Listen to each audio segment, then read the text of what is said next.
can't go to work for a paycheck. If that's what you feel like you're doing right now, erase, erase, erase, and start over. The answer to why do I go to work can't be a paycheck because there's so much more to life than that. Yes, we all have to make money. Yes, we all have to live. But why do we have to be miserable while we're doing it? That's optional.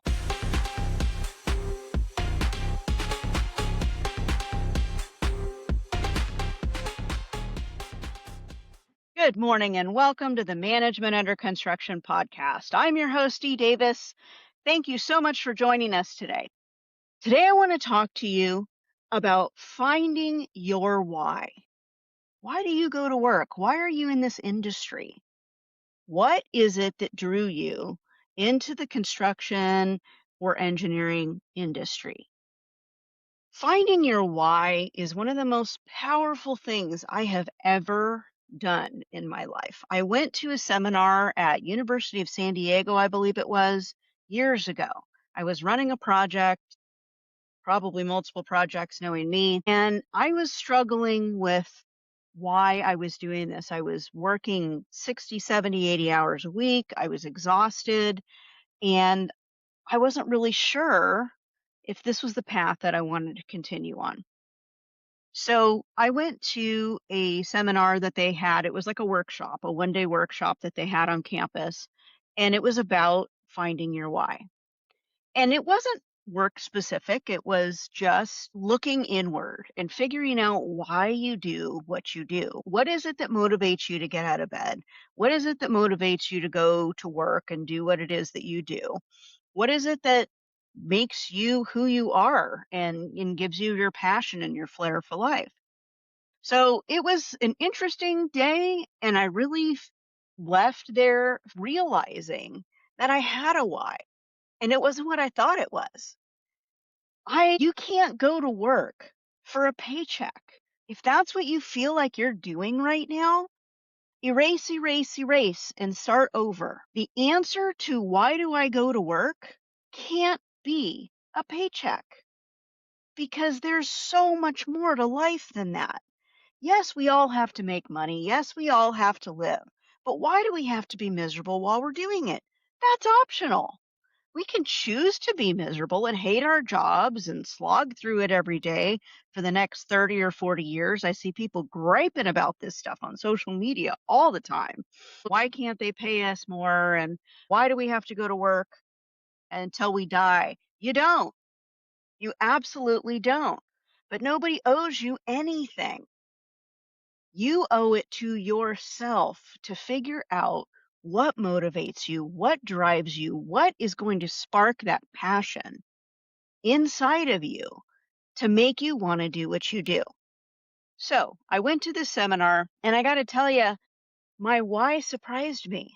It had nothing to do with me, actually. My why was my team. Why did I keep getting out of bed and going to work every day?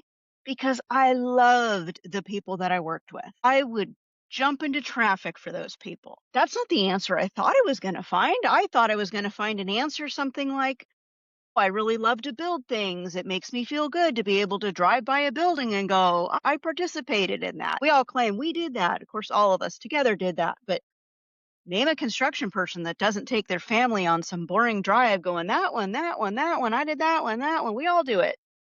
Absolutely. We are proud of what we do. I started out in this industry as a carpenter.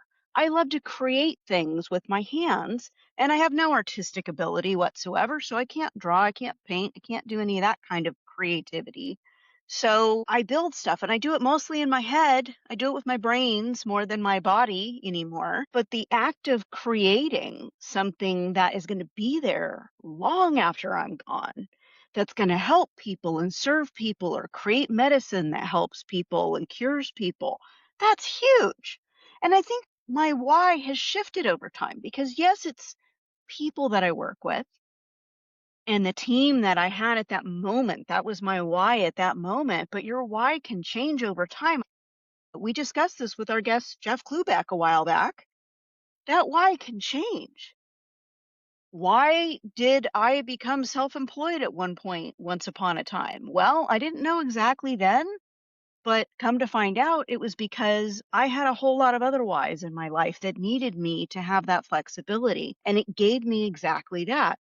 I love working for myself. I love my clients. I love the people that I work with. The people are still my why, but it's also a lot of life saving medicine that I get to go create now. I get to create the spaces that make that life saving medicine that actually help people with rare diseases. That's huge for me. I absolutely love that I can participate in that. I'm not making aspirin and things like that because that's not what drives me. What drives me is meeting somebody who has been cured by a line that I worked on. That's what drives me now, in addition to all the people and the travel. I love traveling. So for me, getting to go new places and build things in other places and get to experience different areas of the country, so far, hopefully the world soon, is also part of what motivates me. So ask yourself, what motivates you? Why do you get out of bed and go to work? And your answer cannot be a paycheck.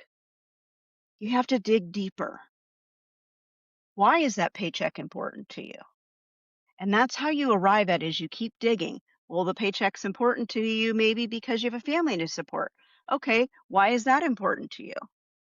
And you keep digging and you keep asking why until, one day you realize that's the answer.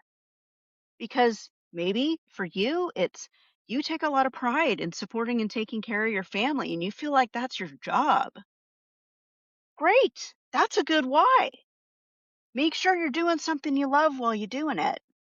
Because, yes, I have that responsibility too. I'm supporting not only my own family, but I have extended people. I have all of my employees and my contractors that I'm supporting also. And I feel a genuine responsibility to these people to make sure that I continue to generate income that helps them live their lives and feed their families.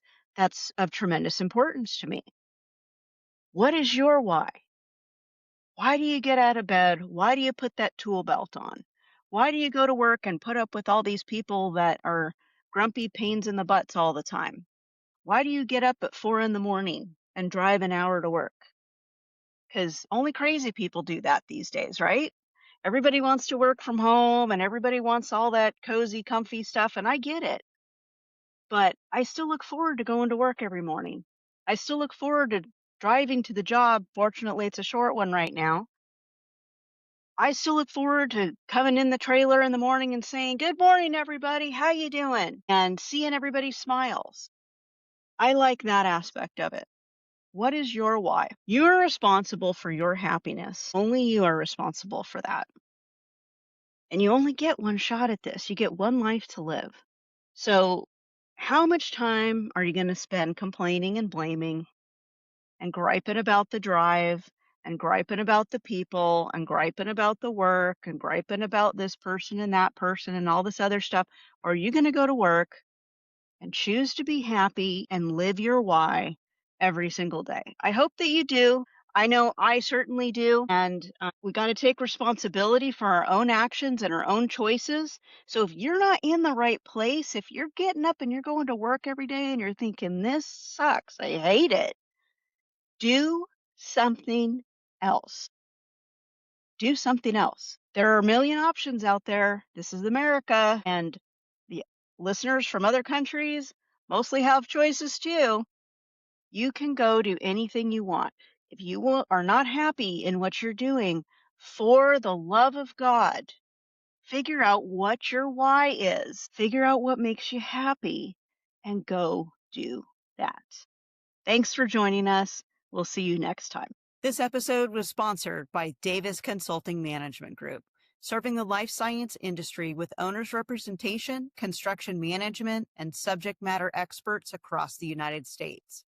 Reach out to DCMG at info@dcmg.us or visit their website at www.dcmg.us. Thanks for joining us. Do you want to be a guest or do you have an idea for a topic? Email me at heyd@managementunderconstruction. That's HEYDEE at managementunderconstruction.com. Are you looking for custom ongoing education for the construction industry that's customizable to meet you where you are on your journey? Contact Yellowstone Professional Education at info@yspe.co.